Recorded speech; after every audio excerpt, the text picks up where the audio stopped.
first to Angelina. So here with Maleficent, we have a new look at the Sleeping Beauty fable, which has gone through many, many versions, including obviously the 1959 Disney film. But this one puts the idea of the traditional villain centre stage, and by doing so upends the whole idea of the villain. Was that particularly attractive for you and all your collaborators to take this story, which everybody knows, but come at it at a very, very, very different perspective?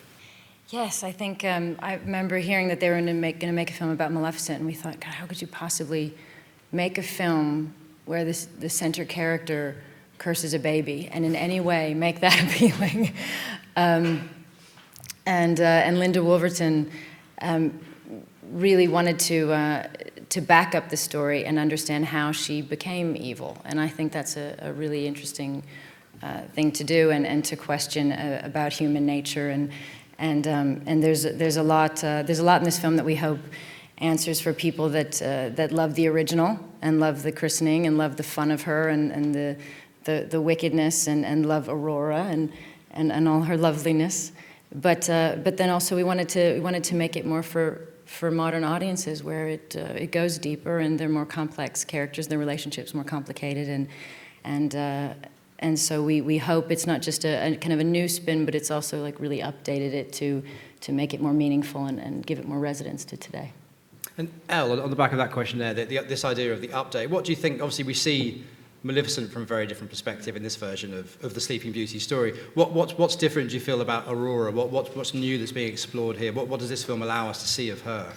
Yeah, well, I think in the original animated version, Sleeping Beauty, in that one, Aurora, she's very, she's definitely kind of a delicate princess and loves all things, and everything that you think a princess is, and kind of all those characteristics she definitely has.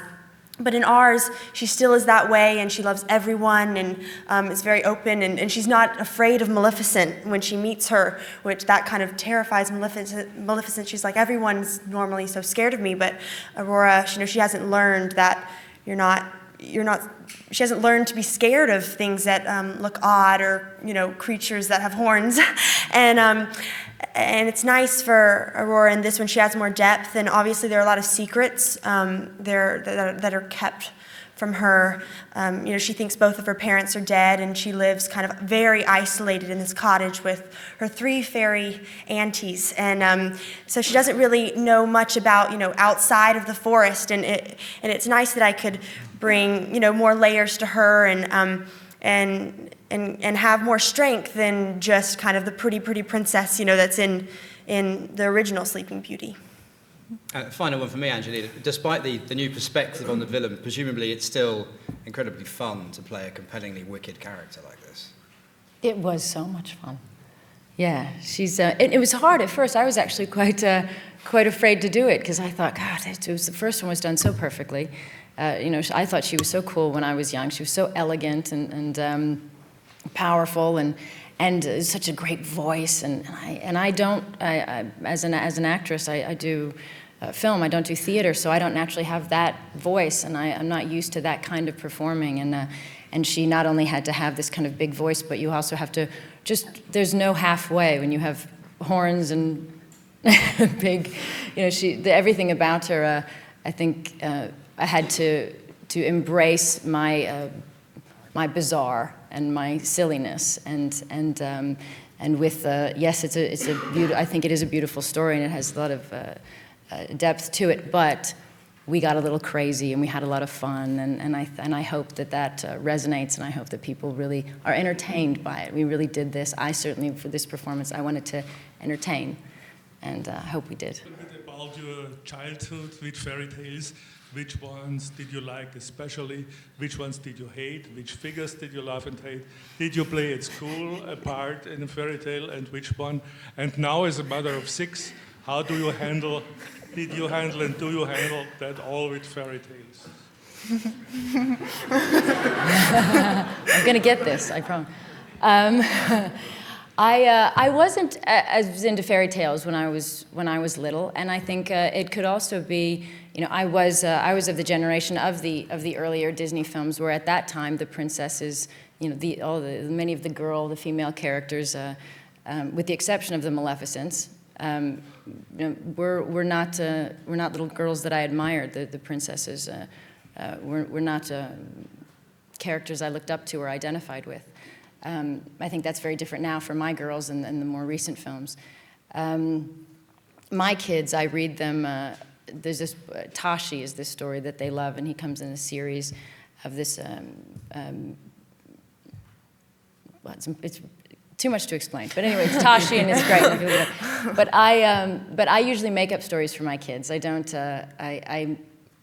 I like to tell them stories every night, and I just make up any kind of crazy thing, and like to involve them as characters. And like fairy tales, you try to not. The side of the fairy tale I don't like is this idea that there are these happy endings, or that there's just good and evil and things are perfect. I like to. I think when there's a good story for children, it has a good sense of a moral tale, and I think that's what I try to teach my kids, and what we tried to do with this film. As a child, did you fantasize about the background of Maleficent already? Because I know she's one of your favorite villains. From the beginning, from all Disney movies? She was. I was always curious about her, and I can't tell you how much fun it was. It was like being a kid again when I got the script, and it was like unwrapping a mystery of where Diaval came from, and and who she really was, and much more than I expected. Linda Wolverton did something really special with this, much more than I expected. But yes, I think all kids are curious. So they're drawn to not the bad guy, but they're drawn to things that are dark. And I think it's not just simply a desire to be wicked. I think there are things that frighten us in life, and we want to, and especially children, they want to understand so they can take it on, or they want to. Understand so it frightens them less. Do you think this is the first of many roles for Vivian, your daughter, and also do any of your other children show any signs of becoming actors? Oh God, I hope not.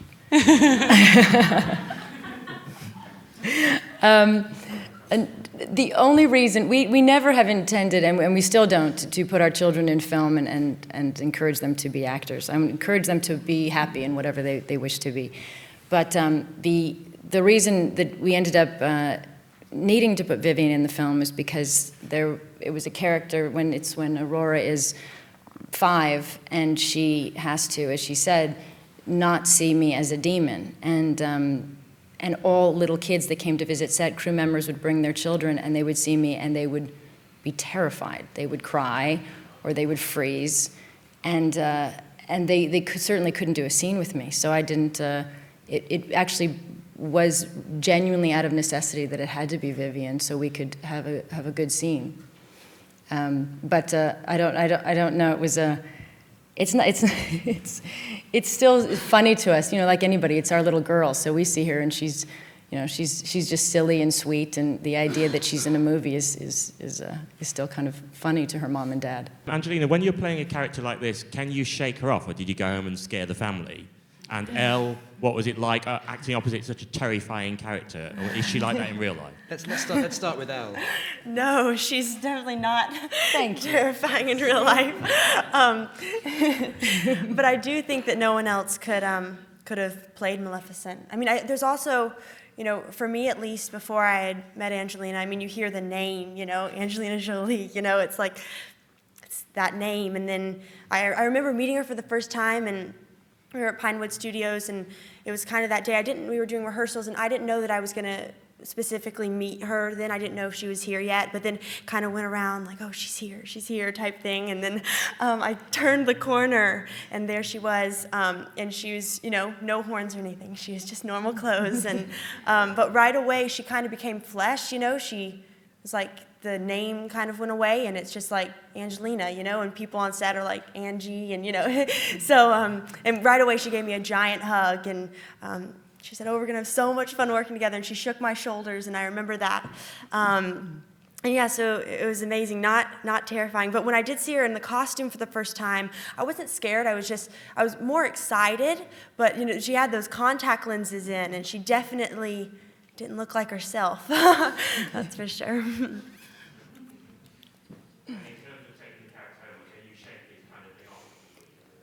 I have to ask my family. I thought I did. I thought I came home lovely.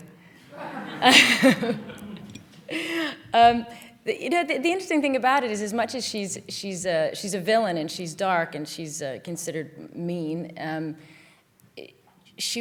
was very playful as her. So it is a film where it's not me playing as such a heavy role that I come home and my children have to feel the weight of a performance in this kind of darkness. I came home very silly and making, my children love Maleficent's voice, so they always make me do it at home and walk around. And so I think it actually brought out the child in me to be a part of this kind of film. So I think I was fun.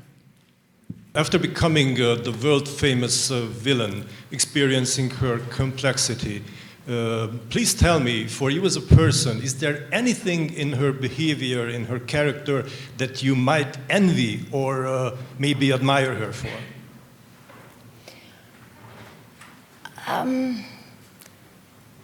Envy or admire? Well, there is. You haven't seen the film, but there is a lot more to her. She is actually somebody I did in the end like. I think I envy, what's interesting is I think for all of us in this room, for everybody watching her, we all, there's a side of us that would like to be completely free and use our voice to the fullest and have as big a laugh as possible and just really indulge in this kind of, and there's very little opportunities in life where you do this, where you explore this side of yourself and you can kind of test your power and your voice and your strength and and she was that character for me. I didn't know my voice could be that strong, or I didn't know I could have that much fun, and so she certainly has a freedom that in daily life certainly I don't have. Most people don't have. And Elle, just to put that part of that question to you as well, was there anything about this role that you felt you hadn't got to explore before that was particularly new, that made it exciting for you? Wow, well, Sleeping Beauty, she definitely has this love of life that's unlike, it's extreme. So because it is a fairy tale, so everything is definitely, exaggerated, and you do see that it's obvious that there's a light and a dark, and that Aurora is definitely kind of the light and the smile of it. And I do envy, her ability to kind of love everything and be so curious about things and be okay with asking questions. Because I think with me, I wonder about a lot, but I don't think I ask enough questions about them. And with her, she's very open and kind of self-confident in a way where she'll just kind of go for it, and she definitely badgers Maleficent with some questions, which I think I would be intimidated to if I was in her place. Yeah, Angelina, one question about the intention of the event last night. Can you tell us something about it? Oh, what the event was last night? Yeah. It was lovely. I'd never been there, and it was very unusual for us. Usually, you have a premiere and you show a film, and it's very traditional. It was beautifully done. It was nice to be focusing on the creation of a film, the costumes and the design, and we met some children from the hospital who were just lovely and fun and inspiring, and it was lovely to have them there, and so it was just a really, really lovely evening. I had a really nice time. In spite of how scary Maleficent is, this is still a Disney movie, and it is something that you can take all your children to go and see. And I just wondered, have your children in the past expressed an interest in seeing the films that Mom and Dad have made, and have you had to be selective in what you will let them see and when you'll let them see it? Yes, very. The older ones recently saw Mr. and Mrs. Smith, and I think they thought that was the funniest thing they'd ever seen. Because, of course, watching your parents fight as spies is kind of some strange child fantasy. So, yes, they have started to. They're not as excited about it, which is kind of great. They find it. Sometimes it's fun. My littlest one, Knox, he sees Tomb Raider and he thinks Mommy can do all those things, and it's. this one is, I think, I'm maybe the most excited about, because this is really one we can all see, and I think they're all really going to like. Disney villains are quite loved by the gay community. How do you feel now about being forever being an inspiration to drag queens? Because of this role. I would be thrilled if it's embraced by the drag queens. I think we all share a love of this kind of costume. I'm with them. But Elle, do you feel you're missing out? No, I know. They can dress up as princesses too. Yeah, exactly. If you had to choose a song to lip sync for your life, what would it be? A song to lip sync? Lip sync to. God, I wouldn't know. In But what- it would in what- definitely in would what probably be a situation? Queen song.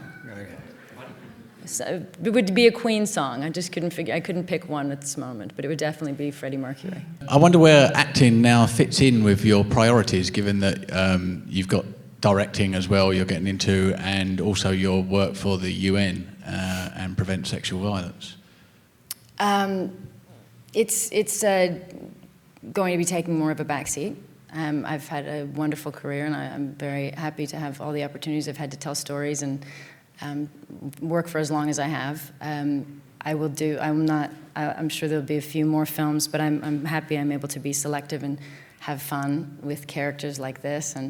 But I would like to focus more on writing and directing, and above all, I would like to do more, focus more on my work with the UN and with PSVI. And if I can just say, I do hope everybody in June 10th to the 13th is the conference on sexual violence, and it's an open event, and I hope everybody comes. We have so far seen only the visual sides of the films, and it is great. So have you taken anything from the set home, maybe costume? And the question once more, will we see you again in Sarajevo for the 20th year of the festival this year? In Sarajevo? Yeah. I'm always want to go, so I would love to. I always try to go. I will try. Yeah, I love it there, and I love the festival. I think it's one of the best festivals. And did I take anything home? I do have some horns at home. I have to put that question to Elle as well. Did you take anything home from the set? I don't have anything, but I don't know, they're all on display right now, my costumes and things. Did you draw on anybody from real life when it came to playing this role? Were you thinking about anybody that we know from public life when you came to portray this character? I didn't. I really did study the classic animated, because I thought that actress, it's such a wonderful. Her voice was so extraordinary, and I thought the original design was amazing. So, but I also listened to a lot of tapes of theater actresses, British theater actresses, and tried to just learn from them. And their we as Americans we don't have such a gift with, I think, with the way with language, and so I tried to study that, but no one person in particular. No. Actress, no. Elle, I'll put that to you as well. What was your route to finding your British accent in this film? Well, I had an amazing, had a dialect coach that was with me, and we tried to figure it out. I did a film where I had to have it was in the 60s East London accent, so it was very different from this one. And I was like, we tried to find the right, princess voice. It can't be too soft and gushy, so, she has to have some oomph. Thank you. Maleficent is a very well-known character, but with this film, it sort of fills in the blanks on that character, which I think is very interesting. Looking at some of the other characters you've played, if you could have a film to fill in those blanks, which character would it be and why? It's a great question. Just takes. God. I'm suddenly trying to remember things I've done. Maybe you can help us. We can keep is there a character either one of us have played that you feel is not complete or would be? Does anybody have a thought? Mr. and Mrs. Smith, yes. Salt. Yeah. Well, yes, I'll take them all. Mr. and Mrs., yes, I feel like I lived out the rest of that one. It's going well. Question for both you ladies. Especially you, Angelina, you're really entrenched in the film industry, producing, directing and acting. I wonder how you both feel about illegal downloading and piracy, and obviously this film, like all films and music, will definitely be subjected to it.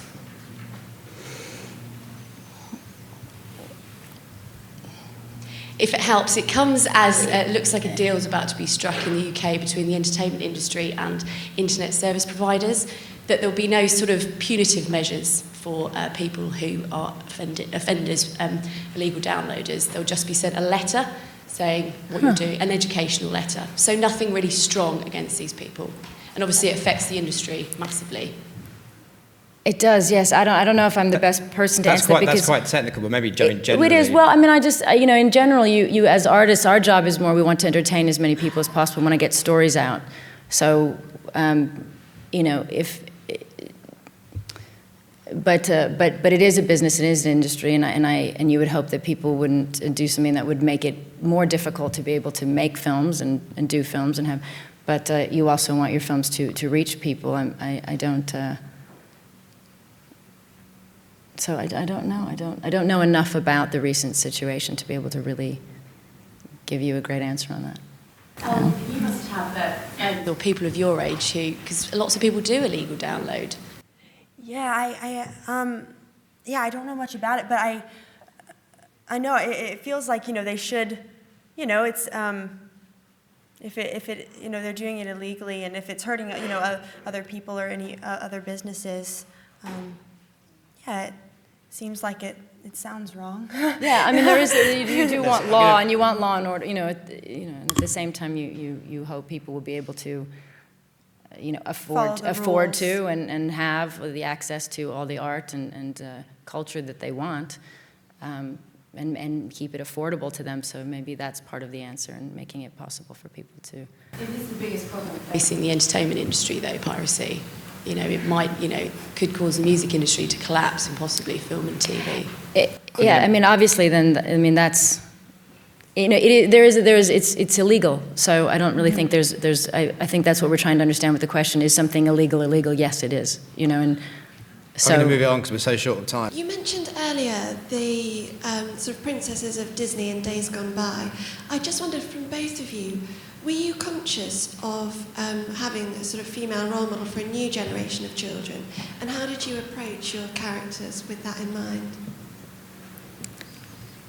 I think so. I mean, it's probably you've probably done the most to change the princess. Because there's really no backstory on her, I mean, there is, but she needs to have more added layers and make her just have a little bit more substance, because she just frolics around a lot of the other film and sleeps. So, and in this one, I definitely sleep, but I definitely have more scenes. And Linda wrote those scenes where I actually, get to do more. And also, it's I kind of discovered this. Me and Linda were talking that when I meet the prince, it's the first time that Aurora has ever seen a boy in her entire life. So she looks at him kind of like, what is this thing? And so, she definitely gave me kind of added little notes that I could use, because I don't think that part of the story, she, in the animated movie, Aurora obviously meets the prince. In that one, it's kind of love at first sight, but you don't get, that little note of that it's the first time she's ever seen a guy in her life. So just the little things all, come together to make her, a little extra. This is obviously a reimagining of one of Disney's classics. There's so many great Disney movies out there. If you could reimagine anyone, any character, what would it be? If we could reimagine it. Any other Disney movie that you could take on and really explore a character in it like you've done in this movie, what would it be? Dumbo. Dumbo. I love Dumbo. Yeah, I love Dumbo. I do think Dumbo is one of the best. Yeah. Do you have any idea of what needs exploring? I love the crows too. Yeah. I know. Well, we could do it live with baby elephant. That'd be so cute. See, she is Sleeping Beauty. I think that's probably cute. That's probably a great note on which to end. On which I'm sure there's a producer running out the back of the room, ready to get that one moving. But Angelina, did you have one? I would love to know. No, I mean, I'd say Dumbo. Dumbo's interesting. I was always fascinated with the mother who was locked up for being mad. Maybe that's a very dark version of Dumbo, but we could go with that one.